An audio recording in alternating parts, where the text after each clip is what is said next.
You can't solve the problem. We keep seeing government officials taking pictures with bandits, endorsing them. We keep seeing political correlations with these bandits. We keep seeing, it's not in Zamfara State that two people were fighting, that they said they were looking for people that somebody, where they saw the person in the government was related to a former leader in that state. Hello everyone and welcome back to Ayo'S Trending Gist. Today we are diving deep into a recent segment from the Arise News Morning Show that has sparked quite the conversation. The topic at hand, President Donald Trump's perceived threat to Nigeria and the broader implication for our nation's sovereignty and the internal security challenges. We'll be looking at how the panelists dissect these complex issues and particularly the contrasting viewpoints that emerge. It is a discussion that touches on patriotism, political critique, and the very fabric of our national identity. Let's get right into it. Stay tuned after the video for my critical take. This is my point on this.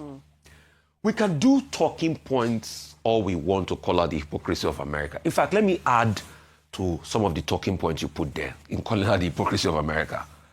Al-Shara, that is America's poster boy today, former proper Al-Qaeda terrorist, the president of Syria today, at some point said there's no place for Druze, Alawites, and Christians in Syria.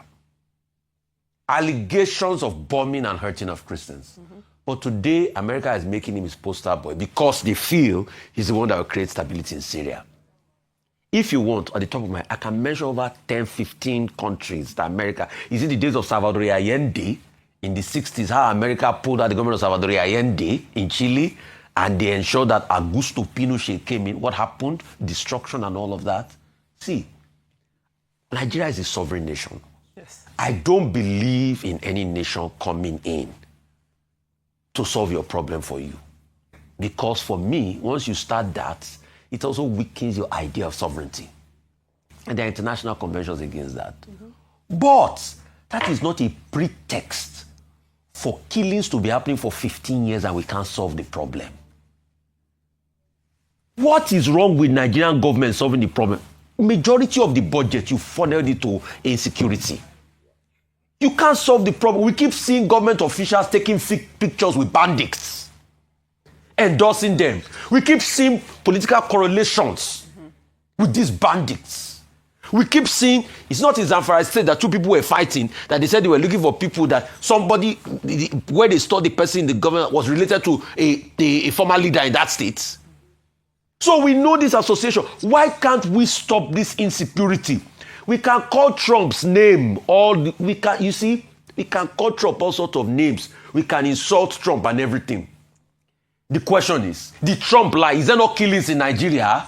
Yes, Muslims are being killed, Christians are being killed, Shokmonon worshippers are being killed, Ayilala worshippers are being killed, Ifa, Shong, everybody worshippers are being killed. Should the killings be happening? Shouldn't Nigerians' life matter?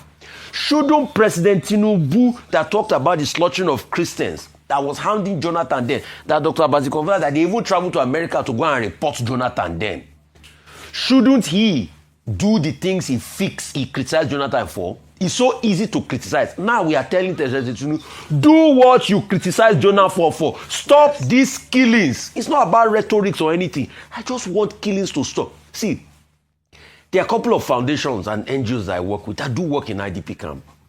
Femi, at a point in this country, the first IDP camps I started hearing of was when Liberian refugees used to come here.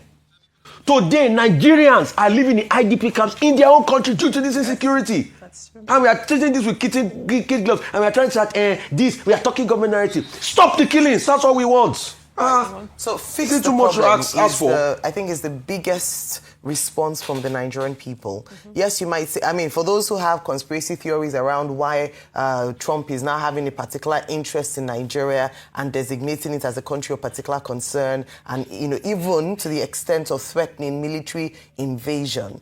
Well, the truth is that if I use the analysis or the illustration of the fox and the vine, if the hedge is broken, the fox can get to the vine. So they have a platform, an excuse, as it were, to come in. And unfortunately, the excuse is actually factual. It doesn't give America the right on whatever level. We've talked about the UN Charter and what it says about sovereignty of nations.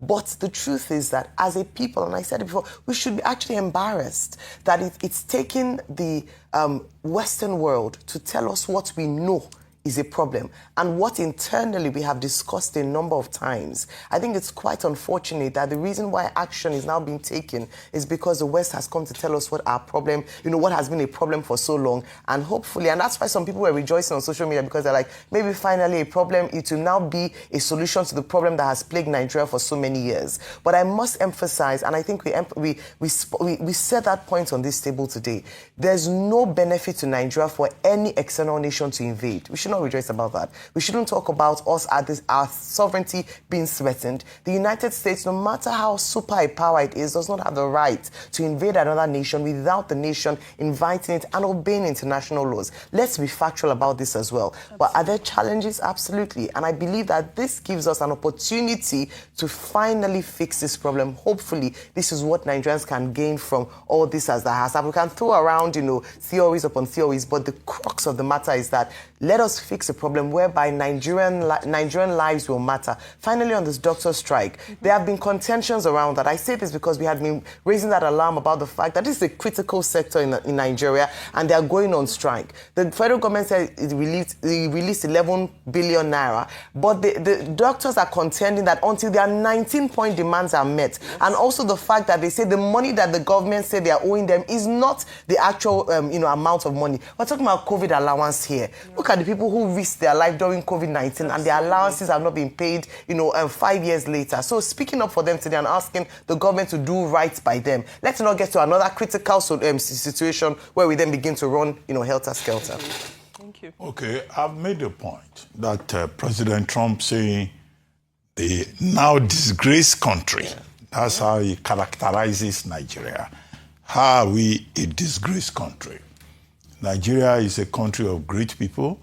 Even if we don't have anything, we have great human resource. We have individuals doing very well, even in the United States, and excelling everywhere.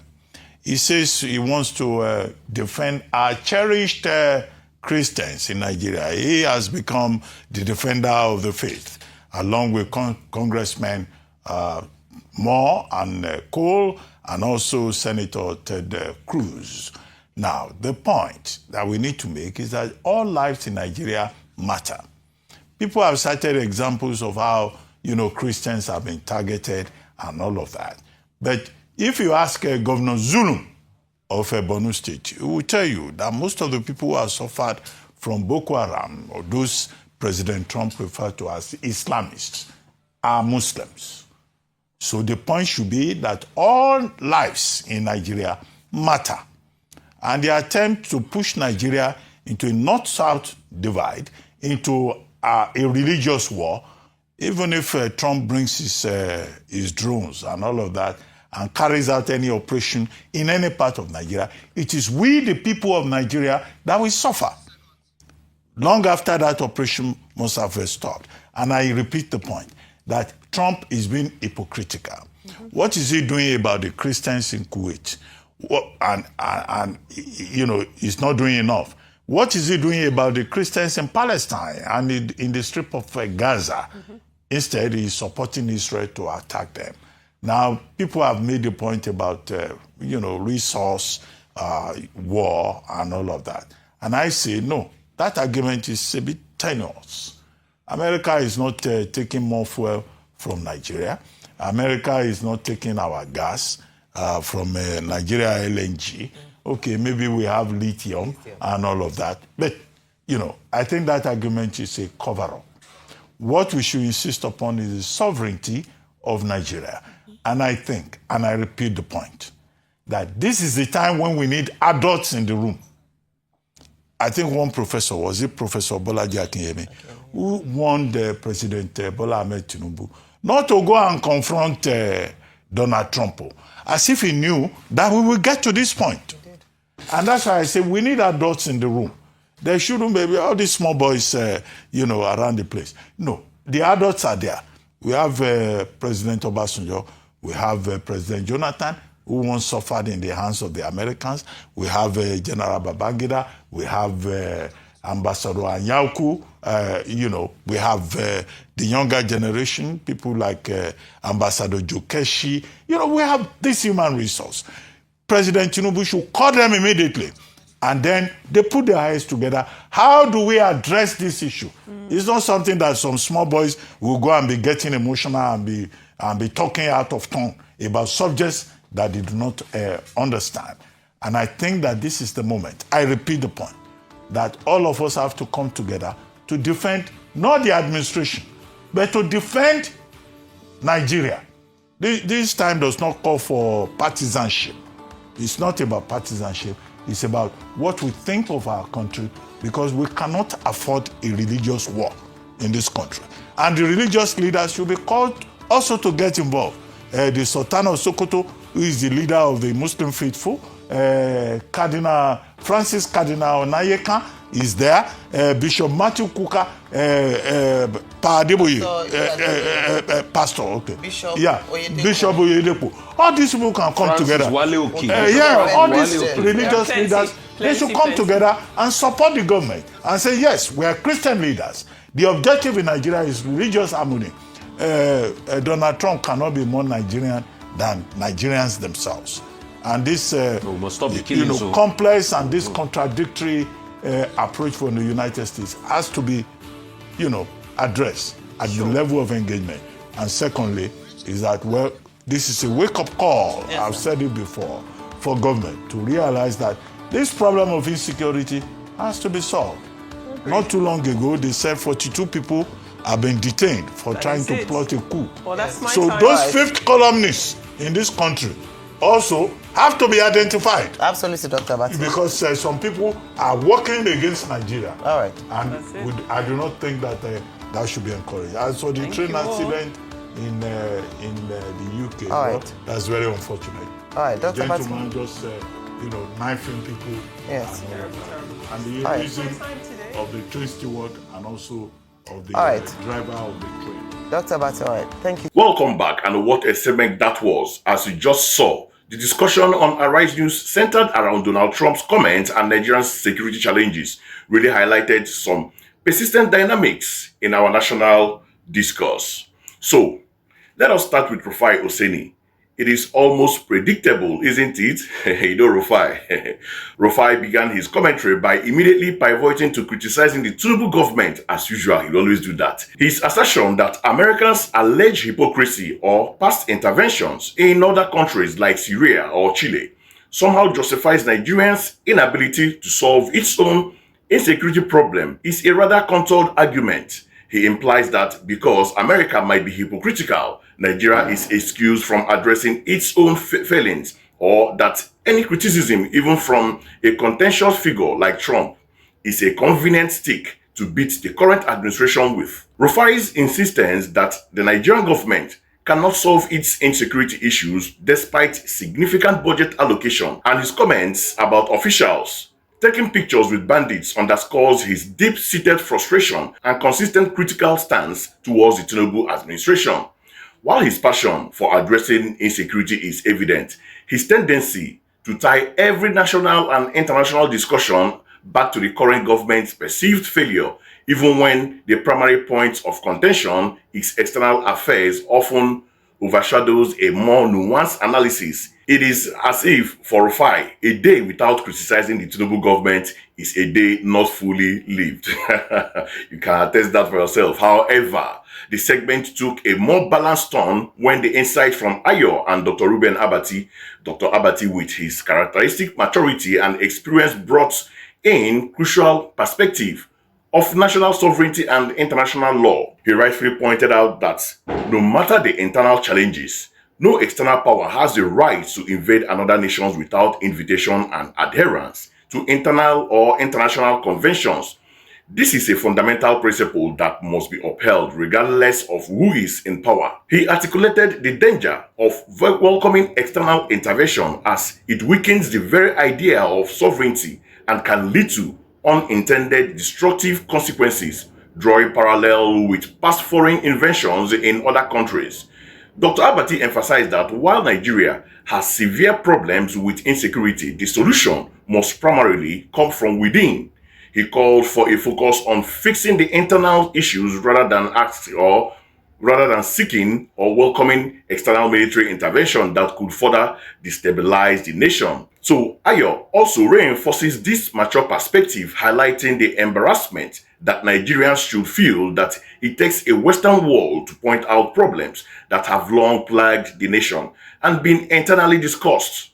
She acknowledged the factual basis of the security challenges, but firmly reiterated that this does not grant America the right to invade. She emphasized that Nigeria's internal problem, however severe, should be an opportunity for Nigerians to unite and fix them rather than relying on or celebrating the prospect of foreign intervention. Her call for Nigerian lives to matter resonates deeply, shifting the focus back to the responsibility of the Nigerian government and people to secure their own future. Now, my critical take on this is that while Rufai's passion for accountability is undeniable, there is a critical need for our national conversation, especially on platforms like Arise News, to move beyond partisan point scoring when faced with external threats or complex international relations. Dr. Abati and Ayo offered a valuable counter-narrative, stressing that the integrity of our nation is paramount.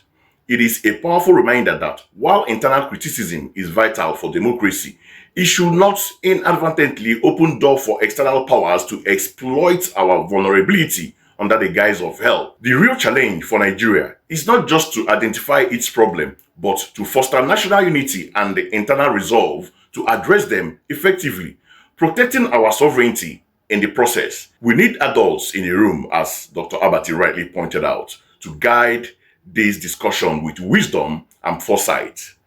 Thank you so much for joining me on Oba's Trending Gist. What are your thoughts on this? Do you agree with Rufai, or do you find yourself leaning more towards the perspective of Ayo and Dr. Abati? Let me know in the comments below. Don't forget to like, share, and subscribe for more Trending Gist. See you in the next one.